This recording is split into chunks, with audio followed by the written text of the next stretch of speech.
Et combien de chrétiens aussi qui s'endurcissent dans le péché en croyant être sauvés. C'est terrible. Je dirais que c'est presque encore plus terrible ça, parce qu'il y a des églises où on endort les chrétiens, où on les endort avec toutes sortes de pommades et de fausses doctrines, et où les enseignements ne sont pas conçus pour garder les chrétiens éveillés au Seigneur. On les endort avec un enseignement sur le salut éternel qui n'est pas du Seigneur du tout. On leur dit, mais une fois que tu as ton salut, eh bien tu es sauvé pour l'éternité, tu es sous la grâce de Dieu, tu peux faire n'importe quoi. Après tout, si tu te sépares de ta femme, si tu vas en trouver un autre, si tu vas boire de la drogue maintenant et te saouler, eh bien tu as accepté Jésus comme ton Seigneur et Sauveur, tu es toujours sous la grâce du Seigneur. Ce genre d'enseignement-là, ce sont ceux qui viennent du plus profond de l'enfer, et ce sont ces enseignements-là qui envoient des milliers d'âmes en enfer. On peut perdre son salut si on renie le Seigneur, si on retourne dans le monde à ce qu'on a vomi. Eh bien le Seigneur nous reniera et nous rejettera aussi. Il est fidèle pour ne jamais rejeter ceux qui viennent à lui. Mais il est dit que si nous renions le Seigneur, lui, il nous rejettera aussi. Si nous le rejetons, eh bien il ne peut pas nous imposer son salut de force. Donc il faut parler de ça. Il faut parler de ça. Alors je lirai dans l'évangile de Matthieu ce qui est dit sur la colère à venir. Nous savons que Dieu est un Dieu de grâce. Et je veux toujours revenir à la grâce du Seigneur, parce que c'est la grâce de Jésus qui nous fait échapper à la colère à venir. Mais ça veut dire qu'il y a une colère qui vient sur les fils de la rébellion qui ne veulent pas du plan du Seigneur. La grâce est donnée par Dieu pour nous en faire sortir, comme un don gratuit. Mais il y a une colère qui vient, et dans Matthieu 3, on voit dans le ministère du prophète Jean-Baptiste, un ministère vraiment de prophète qui prêche la repentance et qui demande à ceux qui vivent dans le péché de se repentir. C'est la prédication de l'évangile au départ, la prédication de Jean le Baptiste, la prédication de Jésus dès le départ, la prédication des apôtres, des disciples, ça a été dès le début, repentez-vous, repens-toi, repentez-vous, prêchez la repentance et le royaume de Dieu. Il n'y a pas d'entrée dans le royaume de Dieu sans repentance. Et si Dieu nous demande de prêcher la repentance, c'est qu'il est possible à tous les hommes de se repentir. Parce que le Saint-Esprit est répandu dans la terre entière actuellement et qu'il pousse dans la bonté de Dieu les hommes à se repentir. Ça veut dire que le Saint-Esprit est là à côté de tout pécheur pour le pousser dans sa grâce à se repentir de ses péchés. Donc lui montrer que ce sont des péchés et puis lui dire maintenant que tu as compris que c'est un péché, demande pardon à Dieu. Dans sa grâce, il va te pardonner complètement. Le sang de Jésus va effacer tous tes péchés. Le Saint-Esprit va rentrer en toi et te purifier entièrement. L'eau du baptême, l'eau du Saint-Esprit, tout ça sont des moyens que le Seigneur a donnés pour se purifier, pour que nous soyons purifiés par le Seigneur. Il nous veut purs. Il nous veut un temple saint pour abriter son esprit. Et donc, il commence son message en disant « Repentez-vous ». Il dit dans Matthieu 3 et au verset 8 « Produisez du fruit digne de la repentance et ne prétendez pas dire en vous-même « Nous avons Abraham pour père ». Car je vous déclare que de ces pierres, Dieu peut susciter des enfants à Abraham. Déjà la cognée est mise à la racine des arbres. Les arbres là, ce sont les hommes. Les hommes sont comparés à des arbres. Nous sommes tous des hommes avec des racines et la cognée de Dieu, elle est placée à nos racines. Et il est dit que tout arbre qui ne produit pas de bons fruits sera coupé et jeté où? Au feu.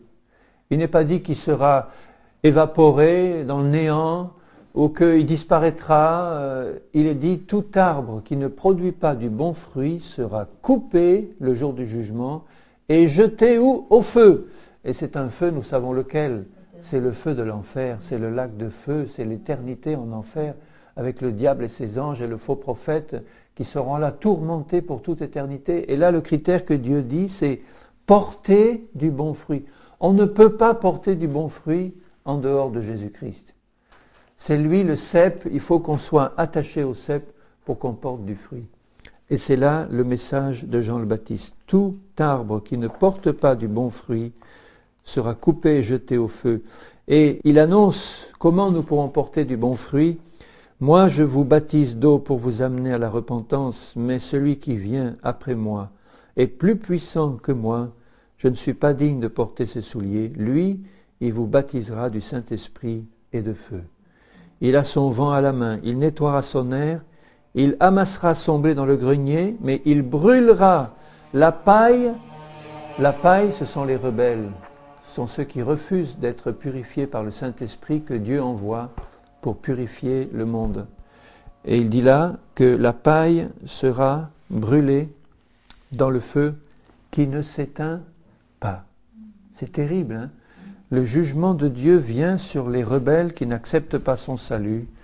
Et Dieu nous prévient clairement qu'il y a un feu qui ne s'éteint pas et que dans ce feu seront jetés tous les rebelles. La paille, c'est ce qui reste, il n'y a pas de fruit là-dedans, hein. Le bon fruit, il sera engrangé dans le ciel du Seigneur. Dans Matthieu 5, juste à côté, au verset 22, et rappelons-nous que dans ce sermon sur la montagne, Jésus enseigne ses disciples, hein. Ce sont les disciples qui l'enseignent.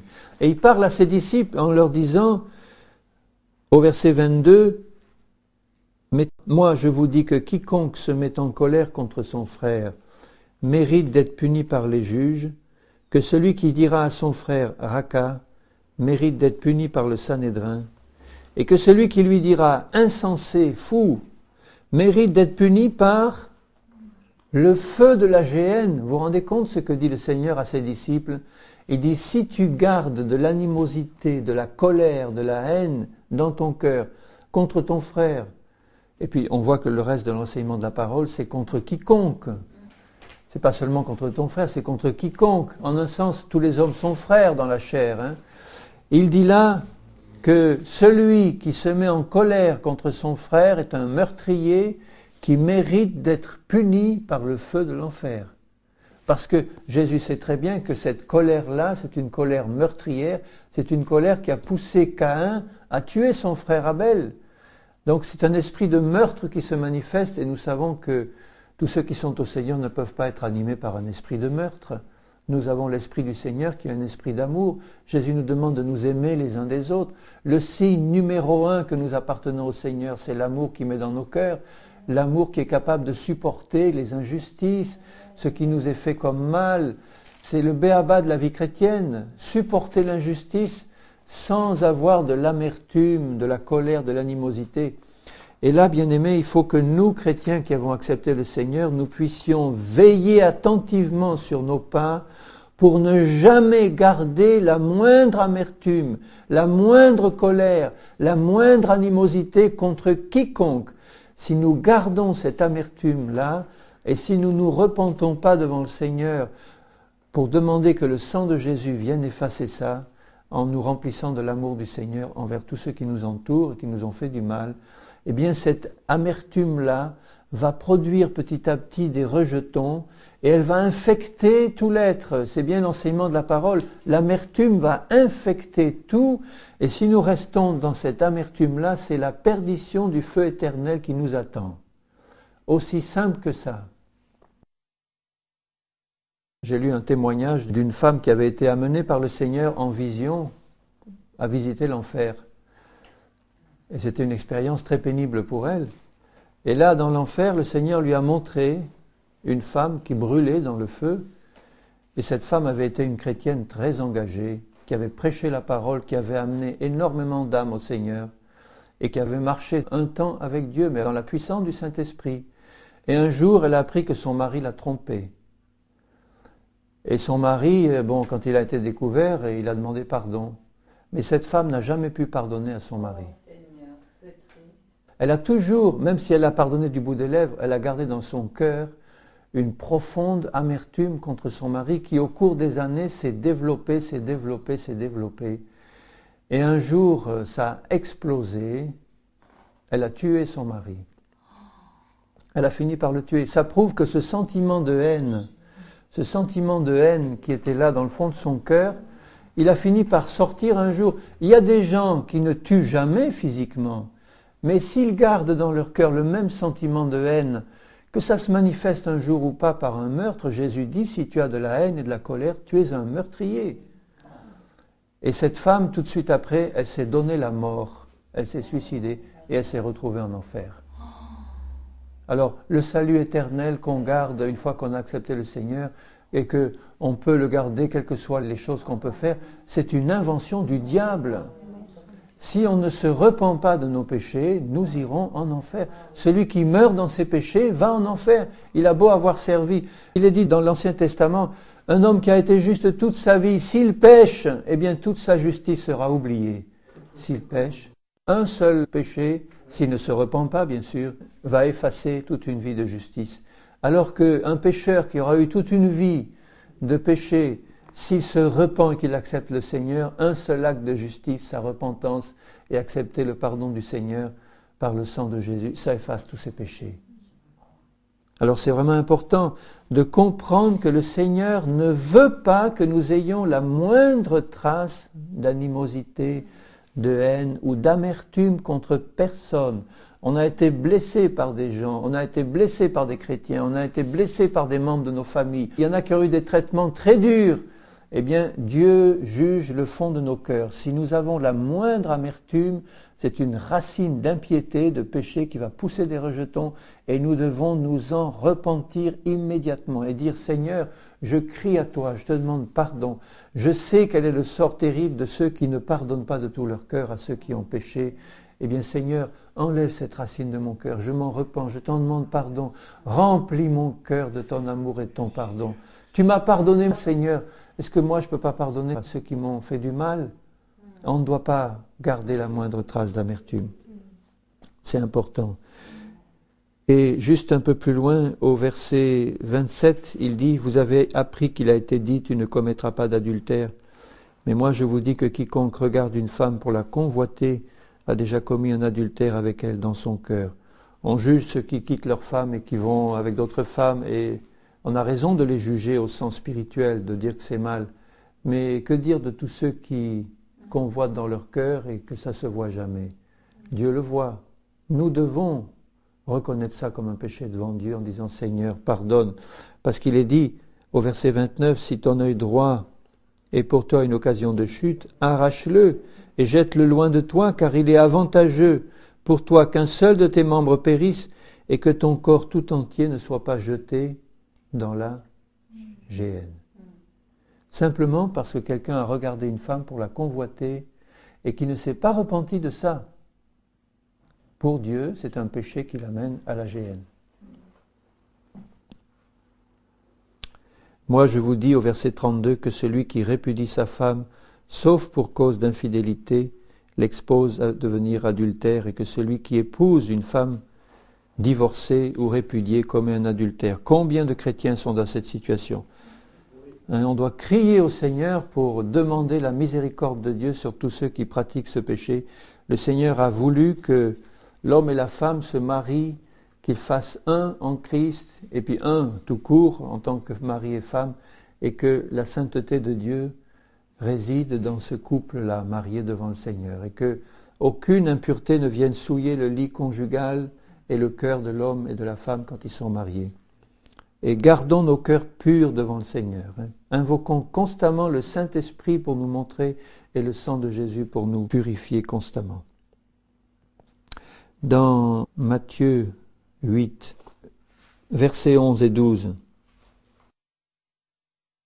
Jésus dit « Or je vous déclare que plusieurs viendront de l'Orient et de l'Occident et seront à table avec Abraham, Isaac et Jacob dans le royaume des cieux. Mais les fils du royaume seront jetés dans les ténèbres du dehors où il y aura des pleurs et des grincements de dents. » Ça veut dire que ceux qui au départ avaient été choisis pour être le peuple du Seigneur, là il parlait des Juifs, mais les fils du royaume c'est aussi nous, chrétiens maintenant. Il dit que ceux qui avaient été choisis par Dieu pour être à la table avec Abraham, Isaac et Jacob et tous les autres, eh bien ce seront eux qui seront jetés dans les ténèbres extérieures où il y a des pleurs et des grincements de dents parce qu'il y a un feu éternel qui brûle. Et pourquoi ces fils du royaume ont été jetés dehors ? Parce qu'ils ont pratiqué l'iniquité et qu'ils ne s'en sont pas repentis. Et c'est Jésus qui parle. Les paroles de Jésus ont une autorité absolue. Dans Matthieu 10, un peu plus loin. Alors tout ça est intercalé de paroles de grâce et de miséricorde. Vous voyez, cette parole de Matthieu 10 que je vais vous lire, elle suit un passage où on voit Jésus pleurer sur la foule languissante et abattue, et qu'il envoie ses disciples revêtus de la puissance de l'Esprit pour aller leur parler du royaume, aller les guérir et aller prêcher le royaume. Et tout de suite après, au verset 28, dans Matthieu 10, 28, il dit « Ne craignez pas ceux qui tuent le corps et qui ne peuvent tuer l'âme. Craignez plutôt celui qui peut faire périr l'âme et le corps dans la géhenne. Ne vend-on pas 2 passereaux? Pour 1 sou, cependant, il n'en tombe pas un à terre sans la volonté de votre Père. Et même les cheveux de votre tête sont tous comptés. Ne craignez donc point, vous valez plus que beaucoup de passereaux. C'est pourquoi quiconque me confessera devant les hommes, je le confesserai aussi devant mon Père qui est dans les cieux. Mais quiconque me reniera devant les hommes, je le renierai aussi devant mon Père qui est dans les cieux. Si Jésus renie quelqu'un, nous savons quel est son sort. C'est terminé pour l'éternité. Allez dans le feu éternel, vous maudits, le feu éternel qui a été préparé pour le diable et pour ses anges. Mais il dit là au verset 28, « Craignez plutôt celui qui peut faire périr l'âme et le corps dans la géhenne. » C'est Dieu qui est concerné là. Certains disent que c'est le diable. Ce n'est pas le diable, c'est Dieu que nous devons craindre, parce que seul Dieu a le pouvoir de faire périr l'âme et le corps dans la géhenne. Évidemment, c'est le diable qui nous entraîne en enfer par la séduction du péché, quand nous succombons à la séduction et que nous ne nous repentons pas.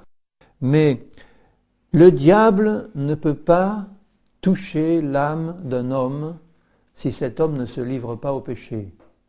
Le diable ne peut rien faire contre l'âme d'un homme qui ne se livre pas au péché. Alors que c'est Dieu qui est le juge suprême sur le trône et c'est lui qui envoie en enfer. C'est Dieu qui est le juge sur le trône et c'est lui qui décide. C'est lui qui décide de toutes les âmes qui viendront devant lui un jour, devant le grand trône blanc. Eh bien toi, oui, ton sort c'est pour le ciel, ton sort c'est pour l'enfer. Allez, l'âme et le corps est tout entier en enfer, l'âme, le corps, l'esprit tout entier dans le ciel. C'est Dieu qui décide ça. Le diable n'a rien à voir dans cette décision. Le diable est l'instrument de la perdition, mais ce n'est pas lui le juge suprême.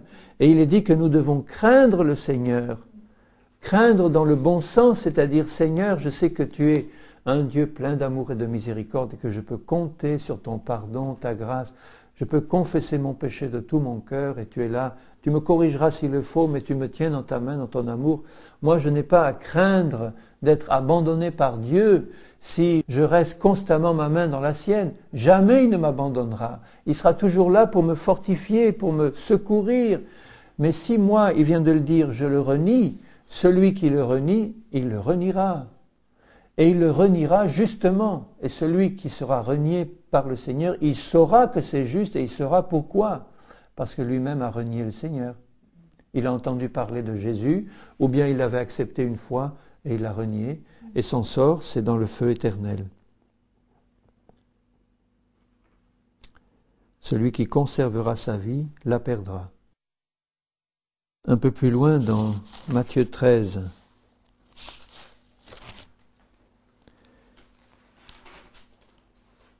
il parle du jugement final et du tri final de la moisson. Dans Matthieu 13 et au verset 40, il parle de la fin du monde. Matthieu 13, 40. Or, comme on arrache l'ivrée et qu'on la jette au feu, il en sera de même à la fin du monde.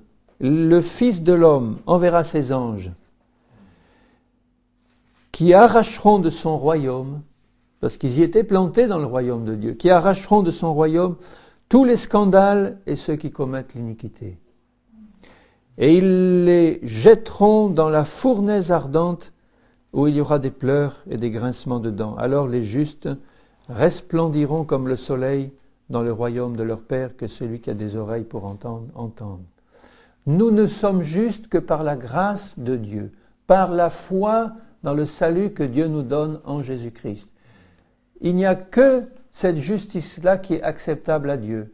La justice par la foi dans le nom et le sang de Jésus, par la repentance de nos péchés que le Saint-Esprit nous montre, et le rejet de nos péchés, parce qu'il ne s'agit pas de se repentir pour retomber constamment et en permanence dedans. Je me repens et je dis Seigneur, je les rejette et je demande ta grâce pour rester fidèle. À partir de là, le Saint-Esprit me donne sa force et je persévère dans la communion avec le Seigneur, dans la prière, dans la lecture de la Bible, dans la communion fraternelle, dans le pain et le vin. Et je reste fortifié par le Saint-Esprit jusqu'à son retour fidèle et marchant avec lui. Mais le dernier jour, eh bien, les anges feront le tri, ils arracheront du royaume de Dieu tous les scandales et ceux qui commettent l'iniquité. Et puis sous-entendu qui ne s'en sont pas repentis. Il faut non seulement se repentir de son iniquité, mais entrer pleinement dans le salut que Dieu nous donne. Et puis rester fidèle en comptant sur la grâce de Dieu. On peut avoir des chutes occasionnelles. Il ne faut pas non plus qu'on tremble de perdre son salut à la première chute qu'on a parce qu'on a eu une faiblesse qui nous a fait chuter. Il faut immédiatement compter sur le Saint-Esprit pour revenir au Seigneur en demandant pardon de tout notre cœur, en disant Seigneur, j'ai chuté, je me suis énervé, j'ai fait quelque chose qui te déplaît, je le sais, tu me parles dans mon cœur par ton esprit, je te demande pardon, papa, pardonne-moi, que le sang de Jésus me lave, fortifie-moi et tiens-moi la main pour aller plus loin. Immédiatement, Jésus n'est pas engagé dans un travail de perdition des âmes, Jésus est engagé dans un travail de salut des âmes. Donc ceux qui persévèrent dans la perdition jusqu'au bout sont ceux vraiment qui ont en permanence refusé la grâce. Jésus leur a parlé 10 fois, 20 fois, 100 fois peut-être pour certains, et puis à chaque fois ils ont dit non, ou bien oh peut-être, ou plus tard Seigneur, bon, laisse-moi un peu tranquille, je suis jeune, plus tard, ou bien j'ai pas encore vécu ma vie, j'aimerais un peu vivre avant. Ça, ce sont des paroles de l'enfer que le diable y met pour permettre, lui, de gagner du temps pour les perdre. Mais le Seigneur, lui, est dans un travail de salut. Il parle au cœur des gens pour les amener à la repentance et les amener à rester fidèles. Il a tous les moyens de l'univers pour nous aider à être fidèles.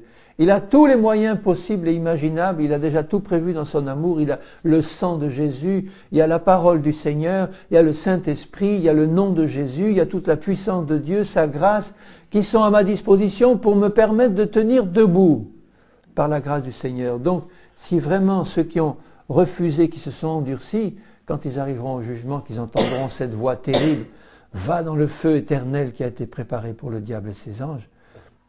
C'est une parole terrible qui résonne pour l'éternité dans les oreilles de ceux qui vont l'entendre. Et ils sauront, avec des hurlements de douleur, ils sauront que c'était juste, qu'ils ont résisté au Seigneur.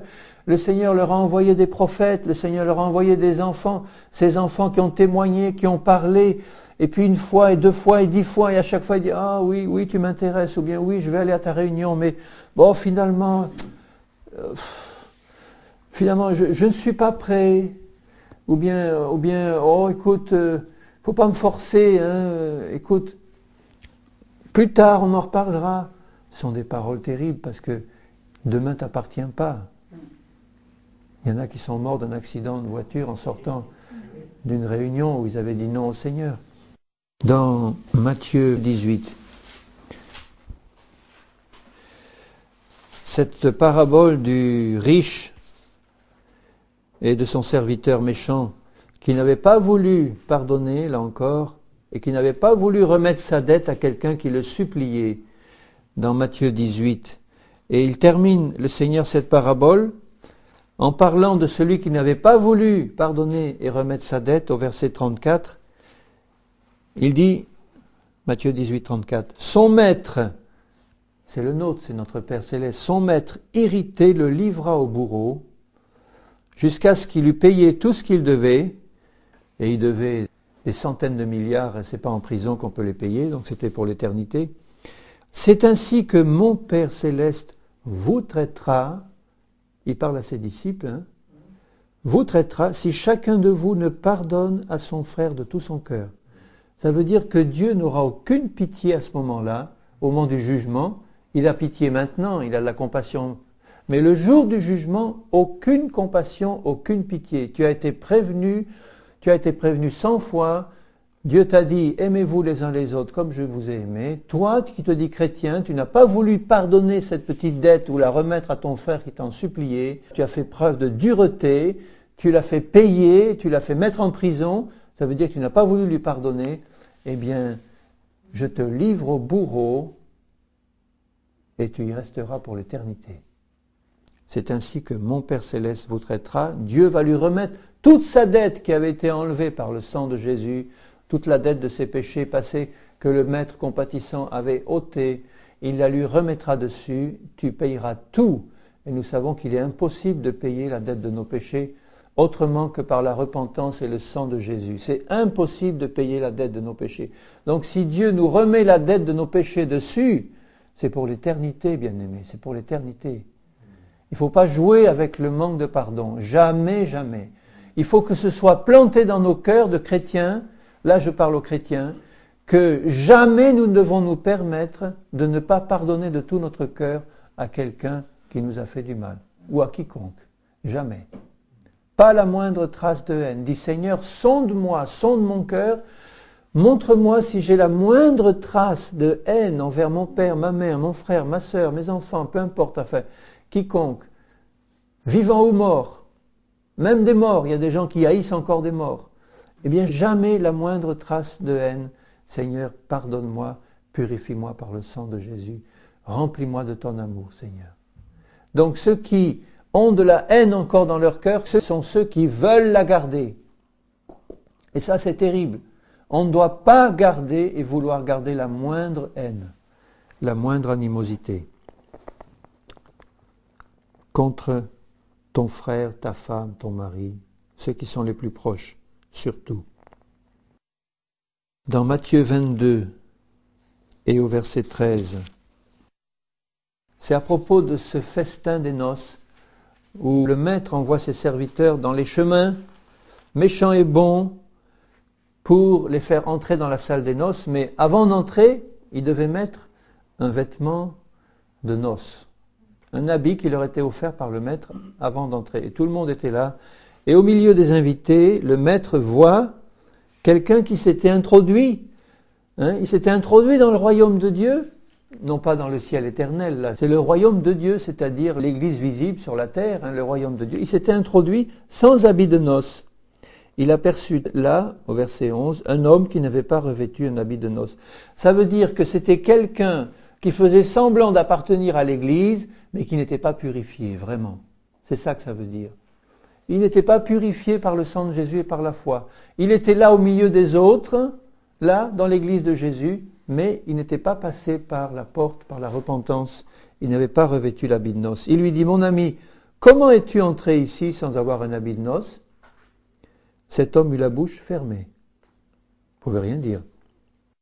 Alors le roi dit au serviteur, liez-lui les pieds et les mains et jetez-le dans les ténèbres du dehors où il y aura des pleurs et des grincements de dents, car il y a beaucoup d'appelés mais peu d'élus. Ce sont des phrases terribles si on y réfléchit. Et c'est prononcé par un Jésus plein de grâce et d'amour. Il faut parler de ces choses, il faut dire jamais tu n'arriveras à faire le mur pour entrer dans l'église de Jésus sans être lavé et purifié dans le sang de Jésus. Tu ne peux pas te permettre d'être dans une église chrétienne et pratiquer le péché. Tu ne peux pas permettre d'être dans une église chrétienne et avoir de la rancune ou de la haine contre ton frère ou quiconque. Tu ne peux pas permettre d'être dans une église chrétienne et de pratiquer n'importe quelle forme de péché. Tu n'as pas l'habit de noces. Et quand le Maître arrive, quand le Seigneur arrive, celui-là, qu'est-ce qu'il est? Ça me fait penser le jour de l'enlèvement. Un sera pris, l'autre sera laissé. Quand le Maître va arriver, au beau milieu d'une réunion d'église, là, il les voit tout de suite, ceux qui ont l'habit de noces et qui sont prêts. Et toi, tu pars, viens. Et les autres, ils restent. Ils ne vont pas forcément perdre tout leur salut, ceux qui vont rester après l'enlèvement. Mais il y en a beaucoup qui ne supporteront pas la grande tribulation qui vient et qui accepteront la marque de la bête. Et qui seront perdus pour l'éternité. Ça sera trop dur. Mais là, il lui dit, tu fais semblant d'être et tu n'es pas, liez-le et jetez-le dans les ténèbres du dehors. Vous voyez que Dieu ne prend aucun ménagement. Il ne les prend pas en disant, bon, ben on va te prendre gentiment et te poser là, dans les ténèbres, gentiment. attachez-le, liez-le et jetez-le. C'est un Dieu terrible, c'est un feu dévorant. Autant la compassion du Seigneur est immense, merveilleuse et glorieuse, autant son jugement est épouvantable, c'est un tonnerre, une voix terrible qui retentit. Alors, n'hésitons pas, hein, parlons du Seigneur. Amen. Tant pis s'il se moque de nous, tant pis si... bon, il y en a qui se moqueront, il y en a qui refuseront, mais il y en a qui vont accepter et qui vont être sauvés. Dans Matthieu 24, juste à côté, verset 45. Vous voyez que la plupart de ces paraboles que je vous cite là, ce sont des paraboles qui s'adressent à des chrétiens. Parce qu'il parle à ses disciples, il parle des serviteurs fidèles, de ceux qui auront bien employé les dons qu'il leur a donnés, etc. Rappelez-vous la parabole de celui qui n'avait qu'un talent, qu'il a caché, puis il a été jeté lui aussi dans les ténèbres extérieures. Tout ça, ce sont des serviteurs du Maître. Donc, il y en a beaucoup plus de paraboles qui parlent du jugement du feu éternel pour les chrétiens que de paraboles qui parlent pour les païens. Moi, ça me frappe quand je vois tout ce que je lis là. Au verset 45, il dit « Quel est donc le serviteur fidèle et prudent que son maître a établi sur ses gens pour leur donner la nourriture au temps convenable ? Heureux ce serviteur que son maître à son arrivée trouvera faisant ainsi. Je vous le dis en vérité, il l'établira sur tous ses biens. » Et au verset 48, il dit « Mais si c'est un méchant serviteur, il est serviteur de son maître, qui dit en lui-même « Mon maître tarde à venir ». Voyez le chrétien tiède, l'église de Laodicée, qui dit « Bon, ben finalement, bon... ça fait 2000 ans qu'on en parle, hein, du retour du Seigneur, il tarde un peu, mais enfin bon, c'est pas demain la veille. Hein. Et s'il se met à battre ses compagnons, s'il mange et boit avec les ivrognes, le maître de ce serviteur viendra le jour où il ne s'y attend pas. Oui, il ne prévient pas le Seigneur, hein. Il nous a prévenus déjà. On est déjà prévenus, mais il ne va pas taper à la porte une minute avant pour dire « Écoute, j'arrive dans une minute, repens-toi ». Au moment où personne n'y pensera. On doit être prêt maintenant. Il viendra au moment où il ne s'y attend pas et à l'heure qu'il ne connaît pas, il le mettra en pièces. Et il lui donnera sa part avec les hypocrites, c'est là qu'il y aura des pleurs et des grincements de dents. Vous vous rendez compte, le sort, ce n'est pas un Jésus plein de douceur et d'amour qui va agir à ce moment-là, c'est un Dieu de justice, un terrible feu dévorant qui va prendre les rebelles et qui va les mettre en pièces, qui va les livrer à Satan, qui va les livrer au feu, qui va les livrer au tourment éternel où ils vont être rongés par des vers qui ne brûlent jamais dans ce feu, par des flammes qui vont leur dévorer en permanence leur chair, puisqu'ils vont ressusciter, pour aller avec leur corps dans les flammes. Ils y vont tout entiers, esprit, âme et corps, dans les flammes éternelles, les perdus. Ils vont aussi ressusciter les justes pour la vie éternelle, et les perdus pour la perdition éternelle, avec leur corps et tout. Et dans les flammes, ce sont des corps qui vont brûler sans jamais connaître la mort. Ils vont hurler en disant « je veux la mort, je veux disparaître, je veux la mort ». Et puis ça ne va jamais se passer, ce sera des douleurs en permanence, des flammes qui vont ronger leur chair, des vers qui vont ronger leur chair. Et là, ils vont y être jetés avec le diable, le faux prophète et tous ces démons-là. Imaginez un peu l'éternité dans ces conditions. Il y aura des pleurs et des grincements de dents. Et combien vont dire « Ah oui, je regrette le moment, je regrette. Si j'avais écouté un tel qui me parlait du Seigneur, si j'avais écouté ce tract qui me parlait de la... Alors Seigneur, viens maintenant, je veux me repentir, Seigneur, maintenant. Trop tard, hein, trop tard. Et ça sera une voix de tonnerre qui dira trop tard. Ce ne sera pas la voix douce du Seigneur, ce sera une voix de tonnerre, trop tard.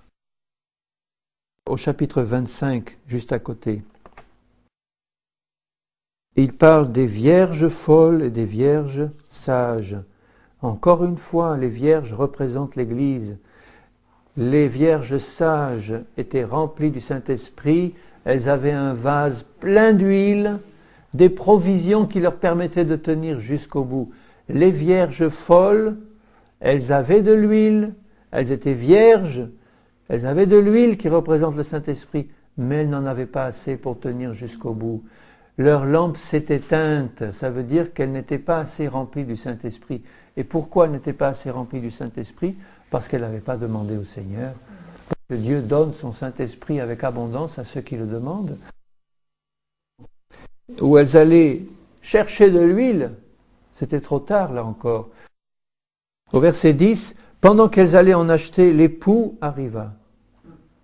Celles qui étaient prêtes entrèrent avec lui dans la salle des noces et la porte fut fermée. Plus tard, les autres vierges vinrent et dirent « Seigneur, Seigneur, ouvre-nous » Mais il répondit « Je vous le dis en vérité, je ne vous connais pas. Veillez donc, puisque vous ne savez ni le jour, ni l'heure à laquelle le Fils de l'homme viendra. » Et suit immédiatement la parabole des talents. Et celui qui n'avait qu'un talent, je lis le verset 30 un peu plus loin, celui qui n'avait qu'un talent, mais qui ne l'a pas fait fructifier, c'est encore un chrétien ça, ou qui confesse le nom de Jésus, qui avait des talents que Dieu lui avait donnés et qui les a enterrés, au lieu de les faire travailler. Si Dieu nous donne des dons, c'est pour que les autres en profitent, ce n'est pas pour les garder pour nous. Faisons travailler nos talents, bien-aimés. Au verset 30, il dit, « Et le serviteur inutile, jetez-le dans les ténèbres du dehors, où il y aura des pleurs et des grincements de dents. » Et au verset 41, il dira à tous ceux qui seront à sa gauche, « Retirez-vous de moi, maudits, allez dans le feu éternel qui a été préparé pour le diable et pour ses anges.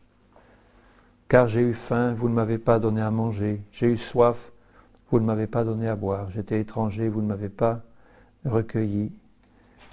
J'étais nu et vous ne m'avez pas vêtu. J'étais malade et en prison et vous ne m'avez pas visité. » Vous voyez tous ces actes de bonté et d'amour qui étaient là devant ces personnes, qu'elles auraient pu faire, ces actes-là de bonté et d'amour, et ces gens-là ne les ont pas faits.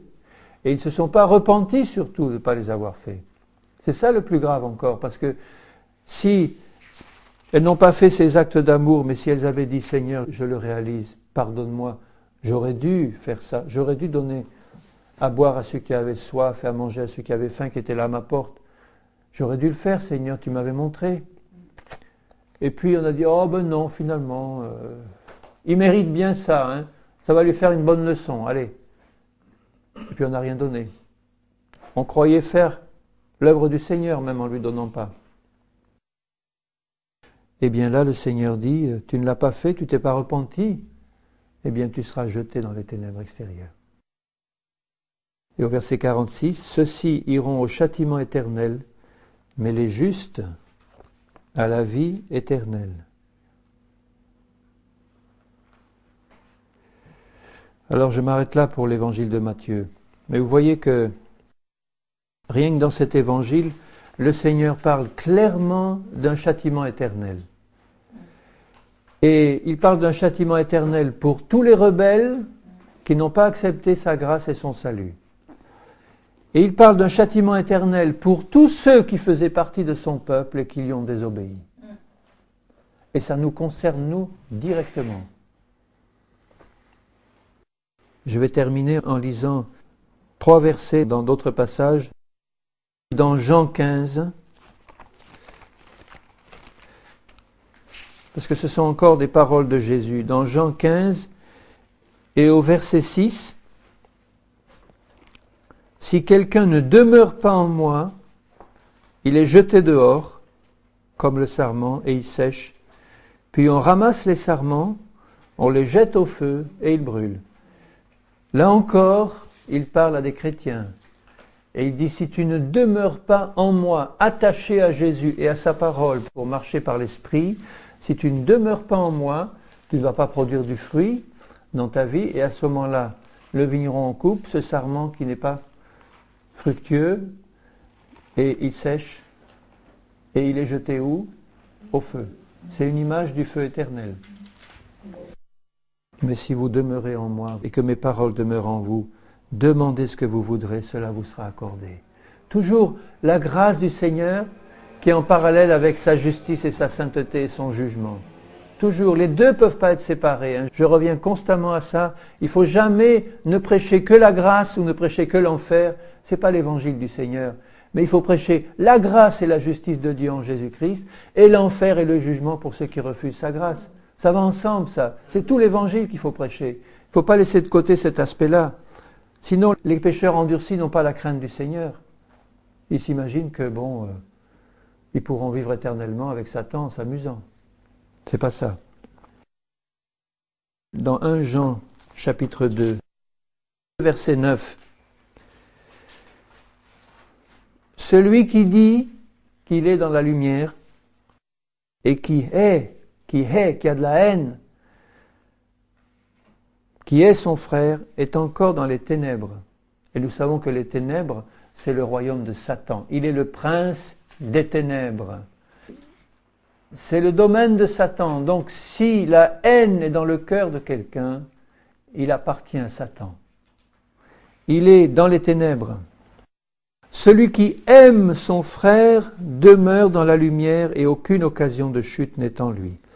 Mais celui qui hait son frère est dans les ténèbres, il marche dans les ténèbres, il ne sait où il va. Mais nous savons où il va, nous.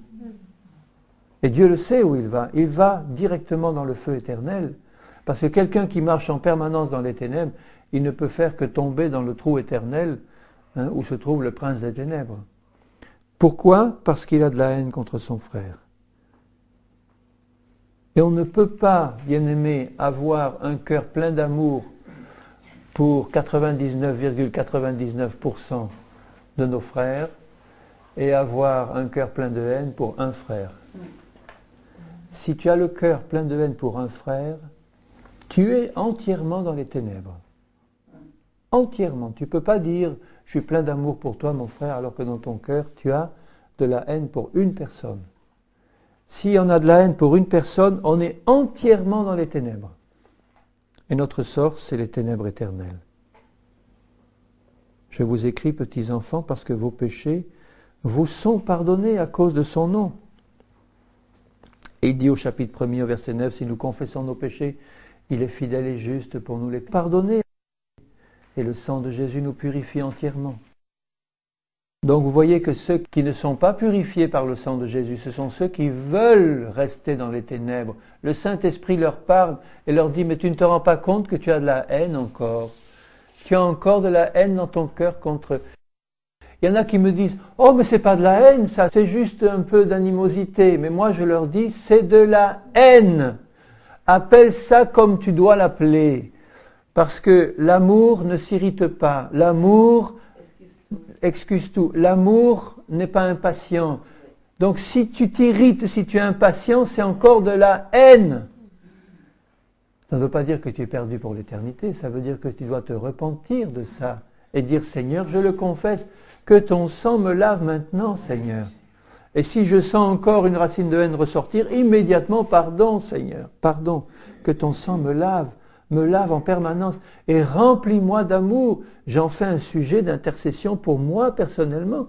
Si tu sens que tu as encore des réactions de haine contre quelqu'un qui ressortent là, eh bien, confesse-le immédiatement et dire Seigneur, j'ai besoin que tu me remplisses encore de ton amour, mais je le confesse comme un péché sur le champ. Et le sang de Jésus me purifie. Et là, dans le sens grec, c'est le sang de Jésus me purifie en permanence. Ça veut dire que si je reste en permanence dans un esprit de repentance, Seigneur, ça ne va pas dans mon cœur, je sens encore des réactions d'amertume, de haine et de violence contre ce frère ou cette sœur. Tu le sais, Seigneur. Mais je m'en rends compte et en permanence, je dis, Seigneur, pardonne. Seigneur, change-moi. Seigneur, je réalise que c'est un péché. Là, je suis dans un esprit de repentance. Je ne vais pas me... Oh ben non, plus tard on en parle. Oh, Seigneur, ça me fait du bien de me défouler. Quand j'entends un chrétien dire ça, je dis, mais tu ne te rends pas compte qu'il risque son salut éternel? Ah, ça me fait du bien de me mettre en colère et puis de déverser ma colère sur celui-là. Il m'en a trop fait voir. J'entends des chrétiens dire ça. Ça fait du bien à ma nature charnelle. Ah, ça me fait du bien de faire une bonne colère. Après je me sens bien. Mais tu ne te rends pas compte que si Jésus vient à ce moment-là, tu n'es pas pris. Tu n'es pas pris parce que tu t'es laissé aller à une réaction de haine. C'est trop sérieux. Jamais il faut jouer avec des pensées pareilles. Je dois le comprendre et dire, Seigneur, mais ça vient encore, pardonne. Lave-moi dans ton sang. Remplis-moi de ton esprit, Seigneur. Je veux passer 1 heure avec toi, à parler en langue, à te louer, à te bénir, à être rempli de ton esprit, à lire ta parole et à me remplir de toi et de ta présence pour que ce sentiment mauvais que je sens là, il parte, Seigneur, il parte. Et Dieu, dans sa fidélité, il va me remplir. Amen. Parce qu'il veut me bénir. Et enfin, dans Apocalypse 20, verset 15, « Quiconque ne fut pas trouvé écrit dans le livre de vie fut jeté dans les temps de feu. » Quels sont ceux qui sont écrits dans le livre de vie? Seulement ceux qui se sont repentis de leurs péchés, qui ont demandé pardon à Dieu et qui ont reconnu Jésus comme leur Sauveur et leur Seigneur et qui ont été lavés dans le sang de Jésus, qui ont reçu vraiment la grâce du Seigneur. Le Saint-Esprit est répandu dans la terre entière. Je ne veux pas répondre maintenant à ceux qui me disent « Ah oui, mais les papous de Nouvelle-Calédonie qui n'ont jamais entendu parler de Jésus, etc. » Comment je dis ça les concerne. Dieu est juste juge. Si eux, ils ont vu l'éternité dans la création et qui dit « Je veux connaître ce Créateur et je veux rencontrer, Dieu va lui révéler son Fils un jour ou l'autre, d'une manière ou d'une autre. » Ça regarde le Seigneur. Mais toi qui parles des papous, qu'est-ce que tu fais toi de la grâce de Dieu maintenant? Qu'est-ce que tu fais toi qui as entendu parler de la grâce de Dieu? Ne parle pas, détourne pas la conversation. Comment tu réagis toi à la grâce que je t'annonce et au salut que je t'annonce? Tu l'acceptes dans ton cœur? Le Saint-Esprit doit te montrer, si tu n'as jamais accepté Jésus comme Seigneur et Sauveur, que tu es un pécheur, parce que c'est le travail du Saint-Esprit. Il doit te montrer ton péché. Que tu sois chrétien, que tu sois païen, le Saint-Esprit te montre ton péché. Et immédiatement, il t'amène aux pieds de Jésus pour que tu demandes pardon. Et là, le sang de Jésus te lave, tu reçois la nouvelle naissance et la vie, ou le pardon, et tu es candidat à la Jérusalem céleste. Alléluia. Et au chapitre 21, il parle de la Jérusalem céleste et de la gloire qui est réservée aux enfants de Dieu.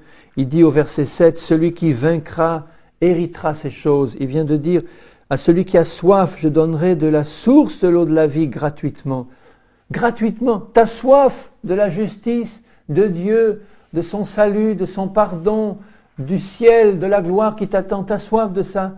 Dieu te donne tout gratuitement. Le Saint-Esprit te donne la foi, le Saint-Esprit te donne le salut, tout. Mais pour les lâches, les incrédules, les abominables, les meurtriers, les impudiques c'est un terme général pour parler de tout, prostituées, homosexuels, tous ceux qui pratiquent la fornication, les impuretés sexuelles et autres, tous ceux qui ne se sont pas repentis de ces choses, les enchanteurs, les idolâtres et tous les menteurs, leur part sera dans les temps ardents de feu et de soufre qui est la seconde mort. Combien de pasteurs qui mettaient la main dans la caisse ou qui volaient ou qui mentaient et qui ne se sont jamais repentis sont maintenant dans le lac de feu ou dans l'enfer. Ils ont prêché la parole et ils ont amené des âmes au Seigneur, mais ils ne se sont jamais repentis d'adultère, des vols, des mensonges qui ont été faits et que le Saint-Esprit voulait leur mettre là devant leurs yeux en disant « Repens-toi, la grâce de Dieu est pour toi. » Oh, qu'est-ce qu'on va dire si j'avoue ça publiquement? Qu'est-ce qu'on va penser de moi et de mon ministère? Eh oui, mais ton ministère là t'amène en enfer maintenant. Alors qu'il fallait demander pardon au Seigneur. Seigneur, je te supplie que tu me donnes en permanence un amour renouvelé pour les âmes perdues. Amen, Seigneur, que je ne rate jamais une seule des occasions que tu me montres, Seigneur, de parler de toi. Trop souvent, j'ai laissé passer des occasions, Seigneur.